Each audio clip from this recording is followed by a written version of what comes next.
ఆగక్కడ. మళ్ళీ ఎందుకు వచ్చావు? ఎంత ధైర్యమే మళ్ళీ ఇక్కడికి రావడానికి? మర్యాదగా ఇక్కడి నుంచి బయటకెళ్ళు. నేను బయటికి వెళ్ళాలంటే నాకంటే ముందు ఇంట్లోంచి చాలా మంది బయటికి వెళ్ళాలి. ఈ ఇంట్లో ఉండే హక్కు అధికారం అన్ని నాకున్నాయి. కాదనడానికి వెళ్ళమనడానికి ఇక్కడ ఎవ్వరికీ అధికారం లేదు.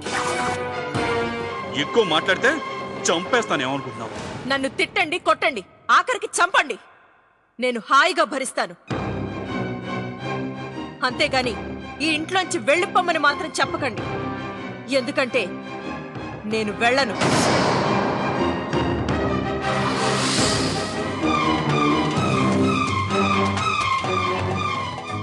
ఏంటి ఇంత సడన్ గా రమ్మన్నారు? అదే సార్, మీరు మీర్జాపూర్లో ఇండస్ట్రీ కట్టడానికి స్థలం కావాలన్నారు కదా, అది రెడీగా ఉంది. పైగా వాళ్ళు ఇప్పుడే వస్తారన్నారు. అందుకే మిమ్మల్ని అర్జెంటుగా రమ్మన్నాను. అవునా?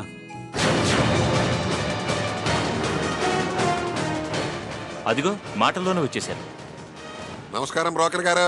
బ్రోకర్ గారు కాదండి, మీడియేటర్ అండి, మీడియేటర్. ఇంతకీ మన ల్యాండ్ కొనపోతున్న లక్కీ ఫెలో ఎవరు? ఈయనేనండి, ఆదిత్య గారు. నమస్కారం అండి. నమస్కారం. నా పేరు రామనాథం. వీడు మా సన్ను సురేంద్ర. కూర్చోండి. సరే సరే.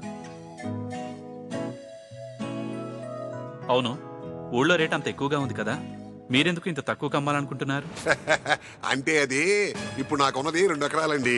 అందులో వ్యవసాయం చేశాననుకోండి, సంవత్సరానికి 200 మంది బతుకుతారు. అందులో మీరు ఇండస్ట్రీ పెట్టారనుకోండి, నెలకే 200 మంది బతుకుతారు. అందుకోసం అనమాట అండి, జనం కోసం అండి. Good, very good. ఇది అడ్వాన్స్ గా ఉంచండి, మిగతా డబ్బు రిజిస్ట్రేషన్ తర్వాత ఇస్తాను. అలాగేలేండి, మీకు ఎప్పుడు కావాలంటే అప్పుడు రిజిస్ట్రేషన్ పెట్టుకుందాం. సరే, ఇక్కడ సంతకం పెట్టండి. మీరు కూడా సార్.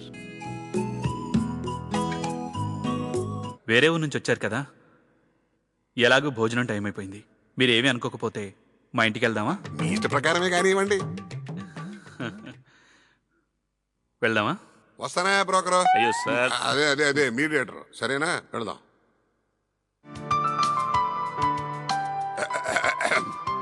అమ్మాయి, ఈ చికెన్ ముక్కలు నిమ్మకాయ పిండుకు తింటే నీ వంట ఇంకా అద్భుతంగా ఉంటుందమ్మా. అలాగే బాబాయ్ గారు. శుభా, ఏ శుభా, 2 నిమ్మకాయలు కట్ చేసి పట్టుకురా. అలాగే.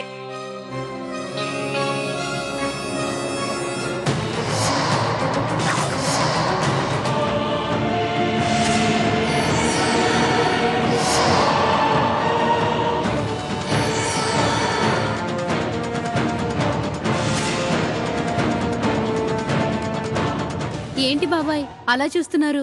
అది ఈ అమ్మాయి ఇదా మా ఇంట్లో పని మనిషి. పని మనిషా?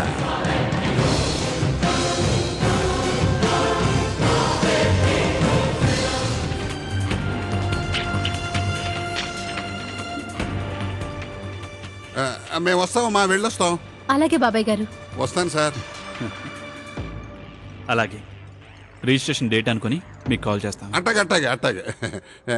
వస్తామమ్మా. వాళ్ళని చూస్తుంటే చాలా అమాయకుల్లా ఉన్నారు కదండి. మీరు వెళ్ళండి, నేను ఇవన్నీ సర్దేసి వస్తాను. అలాగే. ఈ పిల్లకి అరుంధతికి ఖచ్చితంగా ఏదో సంబంధం ఉంది, ఏదో లింక్ ఉంది. ఆ పిల్లకి మనం ఎవరో తెలియకపోతే మన చూడంగానే మామూలుగా ఉండాలిగా. అలా కాకుండా దొంగోడు పోలీసుని చూసినట్టుగా భయపడింది. నువ్వు గమనించావో లేదు, ఆ పిల్ల వడ్డిస్తున్నంతసేపు ఆ పిల్ల మొహం మనకు చూపించలేదు, మన మొహాలు ఆ పిల్ల చూడలేదు. ఆ కాసేపు కనపడకుండా ఉండాలన్నట్టుగా ప్రయత్నం చేసింది. అంత అవసరం ఏమొచ్చింది? ఇప్పుడు నువ్వు మళ్ళీ లోపలికి వెళుతున్నావు. ఇప్పుడేగా మెక్కాం. నాకు ముందే డౌట్ వచ్చి బ్యాగ్ అక్కడ వదిలిపెట్టి వచ్చా. ఇప్పుడు నువ్వు దానికోసం లోపలికి వెళతావు, అరుంధతి గురించి కూపీ లాగుతావు. ఈలోగా నేను డాక్టర్ భారత్ గురించి ఎంక్వైరీ చేస్తా. వెళ్ళు.